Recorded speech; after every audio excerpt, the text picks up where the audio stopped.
નમસ્કાર મિત્રો, ખાસ કરીને સરકારે એક મોટો નિર્ણય લીધો છે જેના કારણે હજારો અને લાખો ખેડૂતોને શિયાળુ પાકની અંદર મોટો ફાયદો થવા જઈ રહ્યો છે। જેમાં વાત છે ટેકાના ભાવની।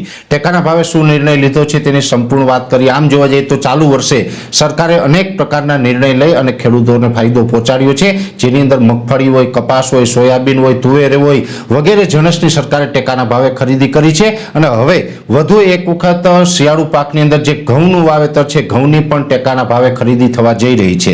ઘઉંની અંદર જોવા જઈએ તો સરકારે જે નોટિફિકેશન બહાર પાડેલું છે એ મુજબ જોવા જઈએ તો ઘઉંનું જે ટેકાના ભાવે સરકારે ખરીદવાની છે, તો ઘઉં જો ટેકાના ભાવે ખરીદશે એની નોંધણી છે એ 1 ફેબ્રુઆરી 2026 થી એ નોંધણી ચાલુ થઈ જશે। એટલે આપણે જે વીસી પાસે નોંધણી કરાવતા હોય હરેક વખતે આપણે ટેકાના ભાવે જ્યાં ગ્રામ પંચાયતની અંદર વીસી પાસે નોંધણી કરાવીએ ત્યાં જ નોંધણી કરાવવાની રહેશે।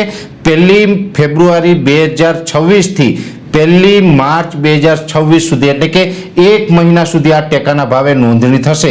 એટલે સમય પણ આપણે ખૂબ સારો આપ્યો છે। તો 1 મહિનાની અંદર જે પણ ખેડૂત ભાઈઓ ઘઉંનું વાવેતર કરેલું હોય અને ટેકાના ભાવે વેચાણ કરવા માંગતા હોય તો 1 ફેબ્રુઆરીથી લઈ અને 1 માર્ચ સુધી 1 મહિનાની અંદર આનું રજીસ્ટ્રેશન છે એ આપણે વીસી પાસે જઈને કરાવી દેવું। ખાસ કરીને ઘઉંની જે ટેકાના ભાવની જે નોંધણી થઈ જશે પછી એ ખરીદી છે એ 4 માર્ચ 2026 થી એની નોંધણી ચાલુ થઈ જશે। 1 માર્ચ સુધી નોંધણી થશે અને 4 માર્ચ 2026 થી ખરીદી પણ ચાલુ થઈ જશે અને એ ખરીદી છે 15 મે 2026 સુધી ચાલશે।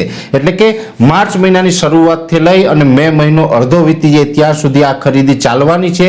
ખાસ કરીને જે આનો ભાવ છે ટેકાના ભાવે 2585 રૂપિયા ખેડૂતોને આપવામાં આવશે 1 ક્વિન્ટલનો। હવે ક્વિન્ટલ એટલે ઘણા બધા મિત્રોને ક્યાંય કન્ફ્યુઝન થતું હોય તો આપણે બધાને ખબર છે 1 ક્વિન્ટલ એટલે 100 કિલો 5 મણ। આ 5 મણનો ભાવ છે 2585 રૂપિયા। એટલે લગભગ આપણે જોવા જઈએ તો હિસાબ કરશું તો 517 રૂપિયા જેવું પ્રતિ મણ ટેકાના ભાવે ખેડૂતોને મળી શકે છે। અને ટેકાના ભાવે નોંધણી છે એ હવે આપણે 1 ફેબ્રુઆરી 2026 થી ચાલુ થવા જઈ રહી છે। તો આ જે આપણે નોંધણી કરાવવાની હોય તો દર વખતે જે આપણે ડોક્યુમેન્ટ લઈએ છીએ એ જ રીતના જેવી રીતે જોવા જઈએ તો આપણા આધાર કાર્ડની નકલ છે, એ સાથે આપણી 7/12/8ની નકલ છે, સાથે આપણું બેંક પાસબુકની ઝેરોક્સ અથવા તો કેન્સલ ચેક અને જે આપણે તલાટી પાસેથી જે ઘઉંનું વાવેતર કરેલું હોય એનું પાણીપત્રક હોય એ પણ તલાટી મંત્રીના સહી સિક્કાવાળું કરાવવાનું છે। અને વિશેષ જે ડોક્યુમેન્ટ આપણે વીસી માગે તે પૂર્ણ કરી અને આપણે ગ્રામ પંચાયતની અંદર વીસી પાસે આપણે 1 ફેબ્રુઆરીથી લઈને 1 માર્ચ સુધીમાં 1 મહિનાની અંદર ટેકાના ભાવે ઘઉં વેચવા માંગતા હોય તો રજીસ્ટ્રેશન કરાવવાનું છે। 4 માર્ચ 2026 થી પછી ટેકાના ભાવે ઘઉંની ખરીદી પણ શરૂ થઈ જશે અને 15 મે 2026 સુધી ખરીદી ચાલવાની છે। અને આ ખરીદી છે એમાં મેક્સિમમ ખેડૂતોને લાભ મળે અને વધુમાં વધુ ઘઉંની ખરીદી થાય તેવા હેતુથી અત્યારે સરકારે આની જાહેરાત કરી છે। ખાસ કરીને વધુમાં વધુ ખેડૂતોને લાભ મળશે એવી આપણે આશા છે।